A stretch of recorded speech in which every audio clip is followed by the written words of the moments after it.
Hello, I'm Greg Rutke Mods, and welcome to episode 12 of my PowerPC series. In this episode, we'll be reintroducing you to my Power Mac G4, blue and white. Yes, I said G4. This is now a G4 system, and I'll tell you how I did that. This right here is the original G3. This is the 450 megahertz G3 that came in this system. This system now has a 400 megahertz Yikes G4 in it. And Yikes G4s are a pain to find. They seem to be about as rare as an aftermarket G4 for this system. The only other way you could really get a Yikes G4 out in the wild, not connected to a Yikes, is, well, to get one connected to a Yikes. If you go out and buy a Yikes G4 system, you can get this CPU. If you don't, well, finding the CPU isn't easy. And I'll be telling you how I found it. And a big special thanks to the guy that gave it to me. It was a great deal, and he's a great friend now. And I hope to maybe do things with him in the future. But anyway, getting back to the point.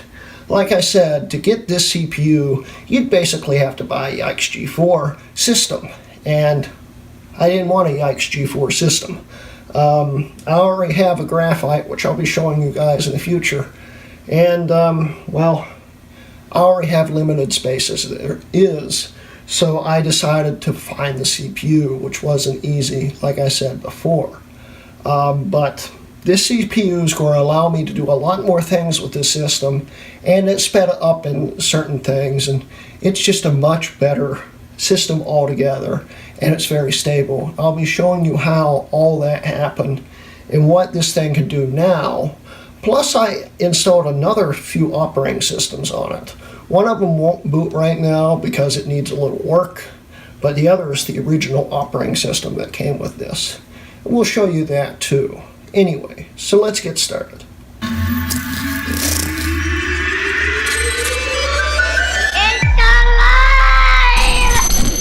And here again is my PowerSmurf G3 tower. Now, as we can see here, we have two G3s here. I'll explain to you the reason why there's two here. And right here we have the Yikes G4. I'm not going to take the cover off right now. In a future video, I'm going to show you how you actually can upgrade these systems with these processors. But right now, for the sake of the length of the video, and for the fact we're just essentially doing an update video on this system, I'm not going to do that. But a brief history about Yikes G4s. The Yikes G4 Power Mac was a system that was introduced by Apple with the normal AGP graphics graphite systems when they replaced the blue and white systems here. The Yikes G4 system is literally a blue and white revision 2 board, just like this one right here. There is nothing different about it. The only thing different between these two boards is the firmware, and there's no ADB port here for legacy keyboards and mice. But to show you real quick, I'll show you a picture right here of a Yikes board, and you'll see that it actually has an ADB port pinout on it. It literally is the same board here. So that translates into the Yikes G4 will fit perfectly in here and work. Now that's a little iffy there at first, because you have to first flash the board with a custom firmware to make the G4 work. But once you do that, you can swap out the G3 for the G4 and it works. And we'll show you how it works and what that looks like. But anyway, the only difference between the G4s and the G3s, of course, were the G3 processors here. This card is essentially the same on both the Yikes and the blue and whites. Just the CPU right here is the only thing that's different. Anyway, the Yikes had two different speed versions, the 400 and the 350 megahertz versions. Now, when Apple introduced the graphite systems, they had Motorola was the company making the G4s at the time, and they were having bad production yields. So they weren't getting the speeds they wanted out of them. So midway through, well, not even midway, but roughly midway through the Yikes production lifespan, which wasn't very long to begin with, they docked the speed down to 350 megahertz from the original 400 megahertz. And they didn't change the price. It was a very, very controversial thing. And because of that, well, people weren't happy. And that even made the sales of the Yikes even worse, because people knew that the Yikes was just an old, outdated piece of garbage before, even it was released. It was last year's technology, which, during that time, anything changing in the technology field will change rapidly, and having last year's technology means you're going to be getting behind really quick. And the Yikes board, it's fine in a blue and white because it's a G3 system. This was the last of the G3s that were really powerful. It was a great send-off. But to put a G4 in it and sell it as a brand new G4 system didn't make much sense. And getting back to the point about the CPU. Now, when I'm explaining to you about how they dropped the speed down, there's a lot more 350 megahertz G4s floating around than there are 400 megahertz. And when I was looking for a G4 processor for this system right here, I couldn't find one anywhere. No one was selling them, and even if they were going for way too much, like astronomical. And even if they did have them, because a lot of those websites that were even selling them for astronomical prices weren't telling you that they weren't actually in stock until you actually bought them. So no one had them. Not one place in the world had a Yikes G4. And unless I bought a Yikes G4 system, I wasn't going to get a G4. Well, I came across this one Mac website, which I'm not going to give the name out to because I don't want to slander its name any worse than I felt like it got slandered when I was trying to get one from them. But they had in stock a bunch of Yikes G4s according to their website. And they were the 350s, of course, which are the more common ones. And the first time I ordered it, the guy sent me an email and said, "I'm sorry, we're out of stock." Well, I ordered it again when I realized that it still said they were in stock, and he sent it out to me. And I was really excited to get it, and here it is. This isn't a Yikes G4 350 megahertz. In fact, when I saw it, I wasn't happy. It says XPC 750 on it. This is a 350 megahertz G3. Anyway, I got it for free.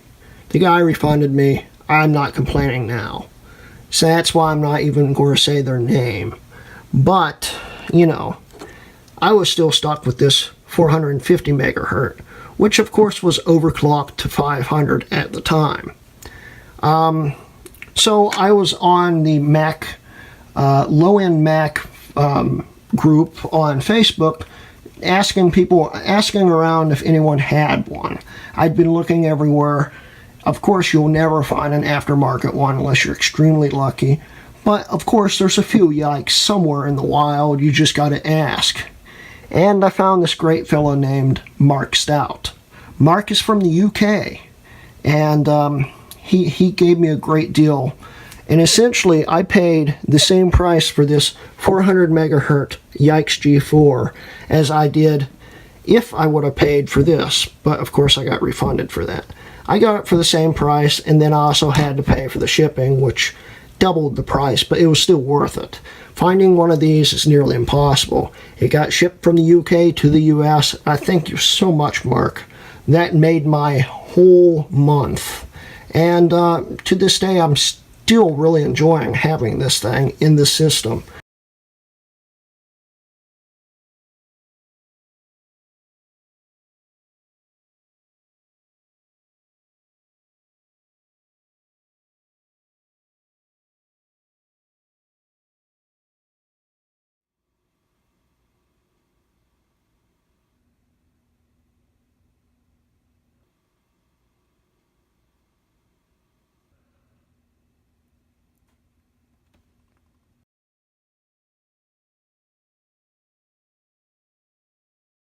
And like I said, in the future, it might have an aftermarket in it.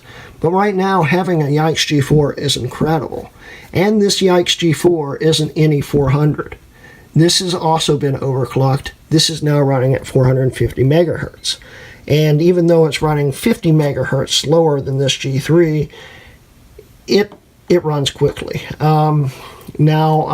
Synthetic benchmarks, it doesn't show much of a difference until you get into something more like one that involves Ultivec, the G4 extension, which was also in the G5. That's the multimedia extension that separates these from the G3. And that's what makes this system and this CPU so much better now. I can run Leopard on this system now. Now, I can't run it right out of the box. It's not as easy as just using Leopard Assist and getting it running. You have to hack a lot of files because PCI graphics systems were never supported in Leopard. Any system with an AGP graphic system in it, no matter what, will run Leopard as long as it has a G4 or G5 processor. Doesn't matter the speed.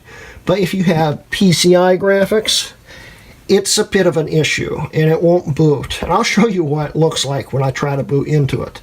Now, I'm talking to the original guy who figured out how to get this system to boot into Leopard.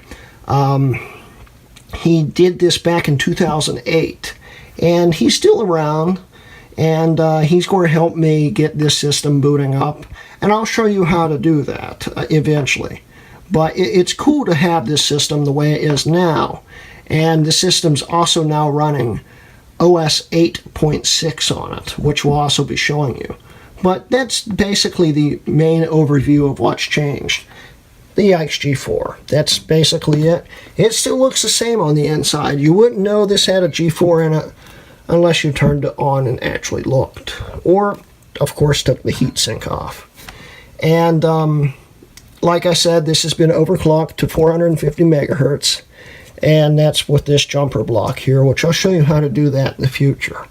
Anyway, so let's plug this system in, and we'll show you the new capabilities of this system and the other operating system stuff on here. So let's go. Okay, so before we start everything up, we'll go over real quick what my setup is now.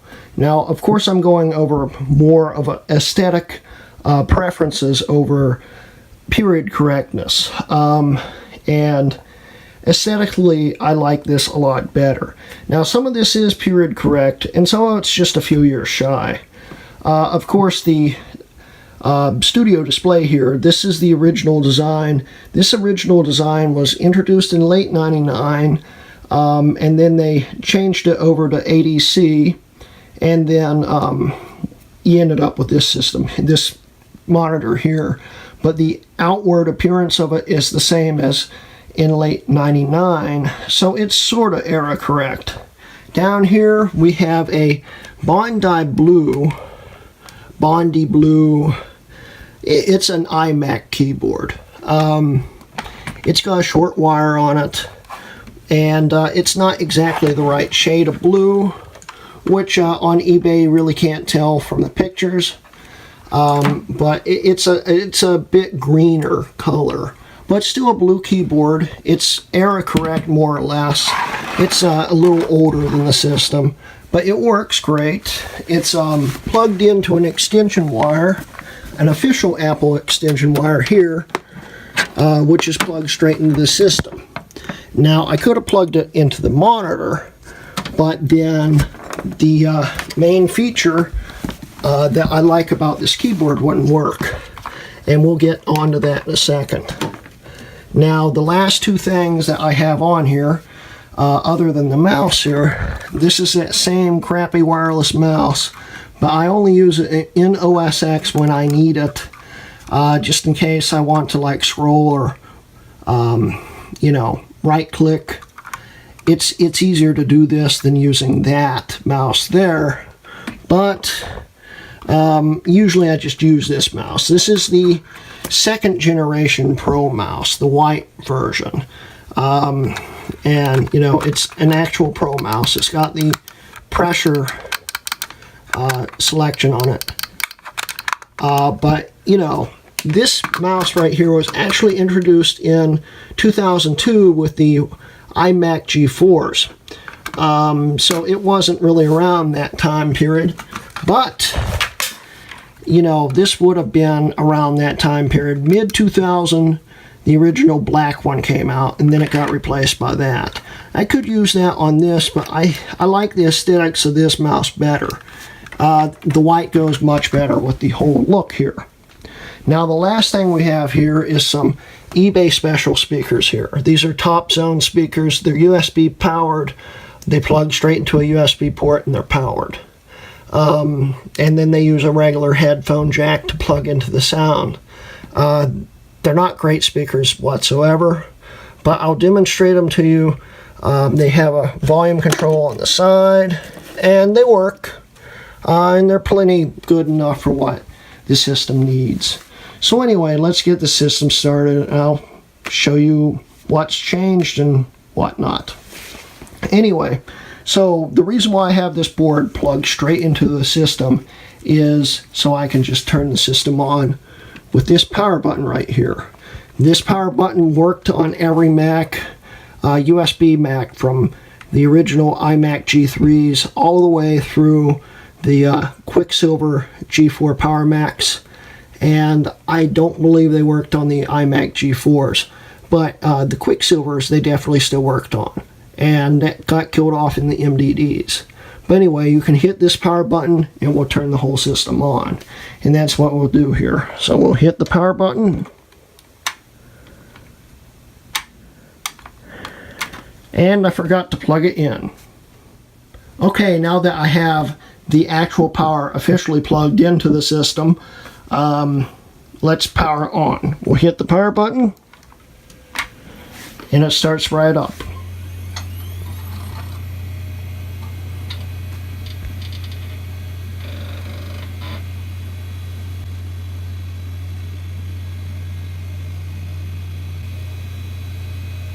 And everything starts loading right up.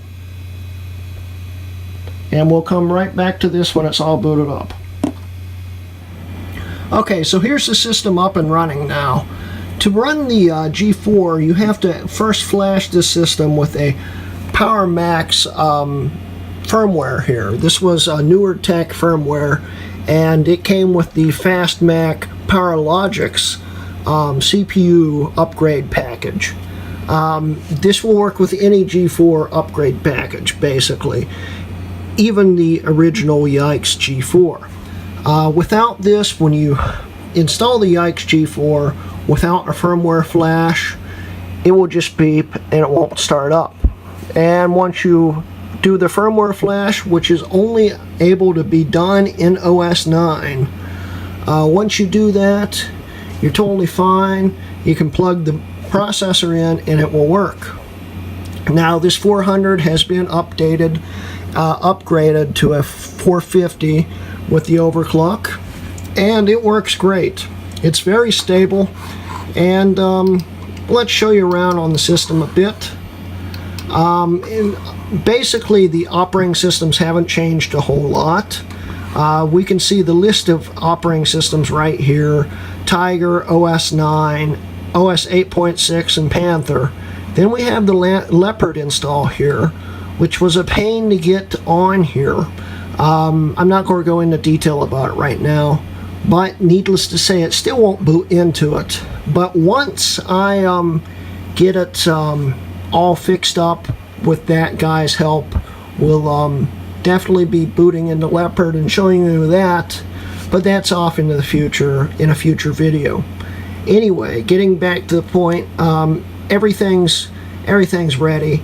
Also, real quick with the Leopard install, it gets past where it would, for instance, a G3, if you try to boot into Leopard with a G3, you'll be stuck on the Apple loading circle with the white screen and the Apple logo, and nothing else will ever happen. This gets past that, which means it is going to work once I get it fixed. But you'll get an error message, which I'll be showing you. but once it's fixed, it will work and it will run Leopard. Anyway, getting on with everything.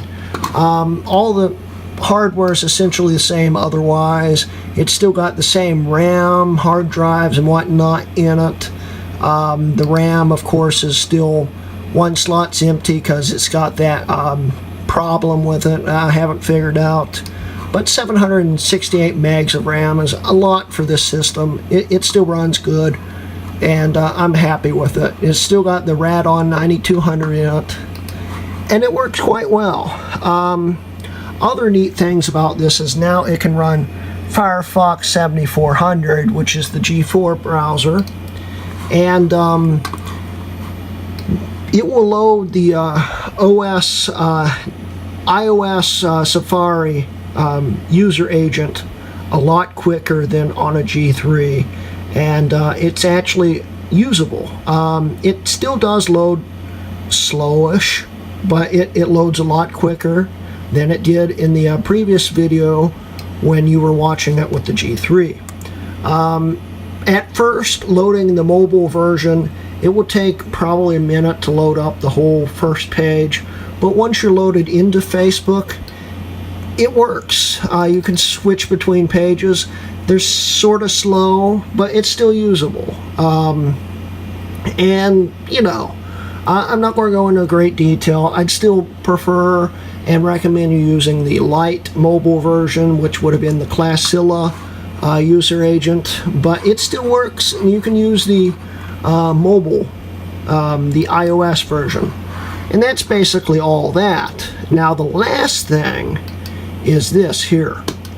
We can use iTunes. iTunes. It's not doing it. Here we go. Darn mouse. We can use iTunes 9.2.1 with no restrictions. It automatically installs. It works totally fine. It knows it's got G4 in it, and it works great. And to display just how not great these speakers are, we're going to quickly play a silent partner video through these speakers just so you can see and hear it. And of course, I know it's going to be a little hard to listen to it through this system here, but you know, it's old and it's a 90s computer, so it's loud. So let's go.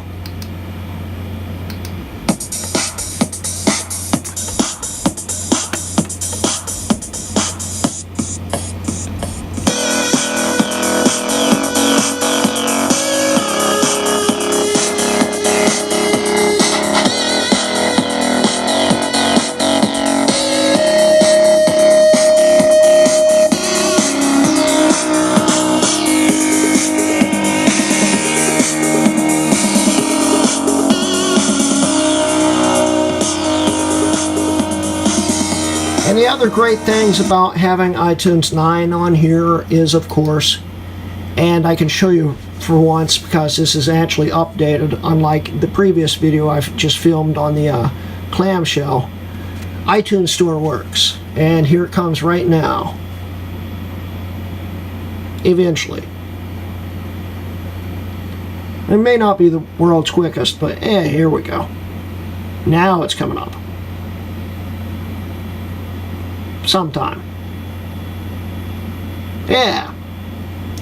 Needless to say, it's not the world's fastest experience, but it works, and you'll be able to buy music and even videos if you want. But you know, it's just the iTunes Store, you know, and it works. It works quite well. You can't complain about it. But anyway, let's get into the last two real neat things about this, and then we'll wrap the whole video up. So first off, we'll switch to startup disk. Let the drive spin up.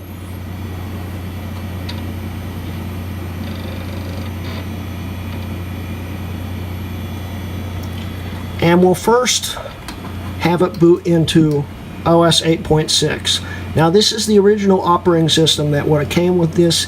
It came on the green disk that I showed you in a previous video, the original restored disk.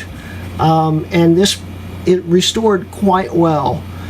It restored and installed and everything ran great. And now we'll boot into it, and I'll tell you some more about it after we boot into it. So let's restart.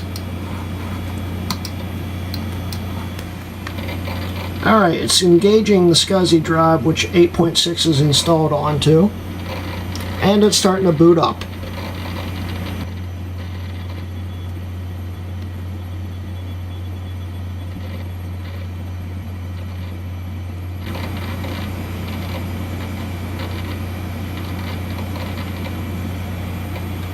And it's complaining about my Bluetooth USB plug. Don't worry about that. And here's 8.6. Now, I bet you like my wallpaper there. That's the G4 that's in the system. I thought it was cute. But anyway, like I said, you know, this is 8.6. This was from the original install disk. And when this disk, of course, was made, G4s didn't exist. Which surprised me that this even installed. And it works. The system can't identify what CPU's in it, but it works quite fine and quite well. Now, of course, like I said before, it's got a G4 in it. It also has that Radeon 9200 in it. And if we look here, we have all the color options. And my mouse just froze up. 1 second. Sorry about that. I had to switch over to my black one. The white one, for some reason, sometimes disconnects. I think there's something wrong with it. It'd just be easier to replace it. I'll probably end up having to do that. But right now we'll be using the black one. Anyway, back to the point. As you can see, it uses you have all the color options and all the resolution options. Now, if the graphics drivers weren't installed, you wouldn't have that, and it should be stuck in 256 colors like this. Okay, but it isn't. It actually has all the options. And how is that? Considering that the Radeon 9200 will freeze OS 9.2, 0.1, or even 2.2 without the drivers in it. How is that? 8.6 is literally an older version of OS 9. Yes, it is a different operating system, but the base codes of OS 9 is 8.0. Mac OS 8 is OS 9, just OS 9's better. But the underlying base codes and extensions are similar. And the Radeon's extensions don't have a operating system limiter on it, which is shocking, to say the least. And you can put the OS 9.2.2 extensions into OS 8.6 and it will work with them. Not all the extensions will work. If you put all the extensions in, it will freeze up the system, it won't boot. But even without the extensions, this thing booted up. It installed, it did everything with this card and CPU in it with no problems, which shocked me, considering that you can't even get OS 9 to load with the Radeon 9200 without drivers. And this did.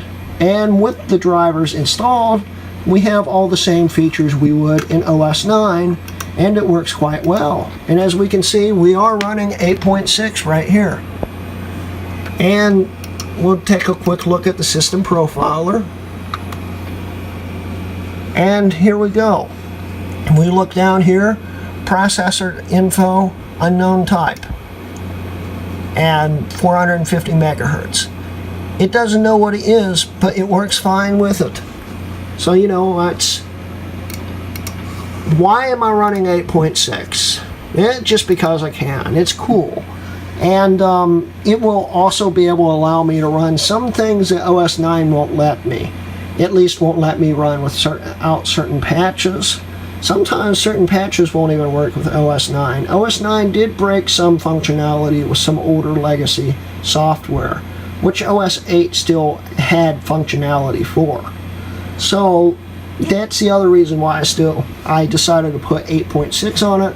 but the main reason was to play around with it. So now that we played around with it, let's do the last thing.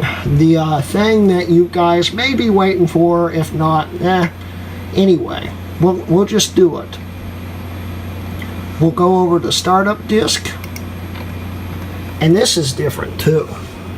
OS 9, the Startup Disk menu is different.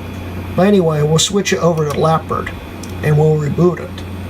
And you'll see the error message that pops up. We'll explain it quickly, then we'll wrap up the video. So let's restart and let it do its thing. On a G3 system, the screen would freeze the second the loading symbol would start loading up, and it would just keep loading. But on this G4 system, it at least can get past the frozen state to give this error, which basically just says there's no driver information to allow it to load up on this system here. Power Mac 1.1, blah, blah, blah, blah, blah. This is the same problem you'd have with a Yikes system or any old world ROM system that has a G4 upgrade in it. And you'll have to hack it, have to install the hacks to there's certain plists and stuff you have to install to get around this. But this can run Leopard, and it will run Leopard. But right now, it doesn't run Leopard because I haven't hacked it. But that gives you an idea. Then to get it to boot back into Tiger, you just have to cycle it a few times. Eventually it gives up and finds something else to do. And if it doesn't do that, you have to open it up and disconnect the Leopard drive and set it up to boot into something else before you reconnect everything. Hopefully it won't have to do that, because that's sometimes a pain, but it should technically boot into Tiger this time. Hopefully. And even if it doesn't, you know, that's basically the end of the video. I showed you everything. Yep, it went back into Leopard. I'll have to pull the drive connector off and stuff, but like I said, it does work. And actually, let me get it back into Tiger and we'll wrap up the video then. Okay, so we're back in Tiger now, and I came to the realization that my Tiger install is the top install on the boot drive of the Leopard drive. So if I had just done a PRAM reboot, I could have saved a lot of time, and I would have just had to hit Option and Command and PNR together when it started up, dump the PRAM, and it would have found the first bootable device, and it would have probably loaded automatically into Tiger. If not, it would have loaded into another operating system that wasn't Leopard. But I believe that Tiger's my top drive on the whole system, so it would have booted into that. But anyway, getting back, that's basically my Power Mac G3, which is now a G4 blue and white. And of course there will be more videos about this in the future, and there's going to be a lot more videos coming up on my other systems. This has basically been the system that has had the most video time in the whole series, and it's going to have a lot more. It's a fun system. It's a very pretty system. It's still not my favorite design, but it's up there, and it's got a strong appeal to it. And I hope you guys enjoy the videos on it, and I'm going to keep on pumping them out for it. Anyway, so that's the end of this video, and thank you for watching. This has been a Rutgame Mods video.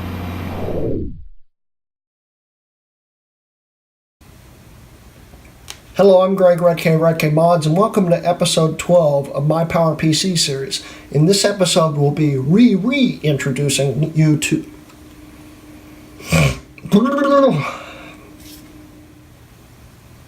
Hello, I'm Greg Rutgame.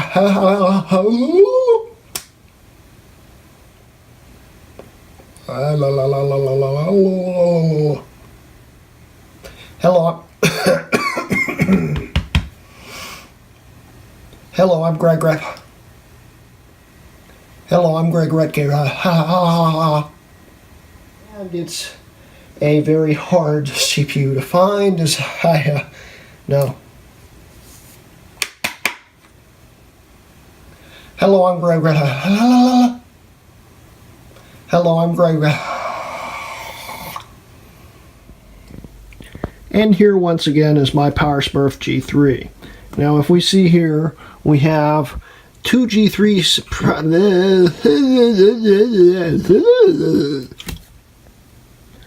Okay, now that, yeah.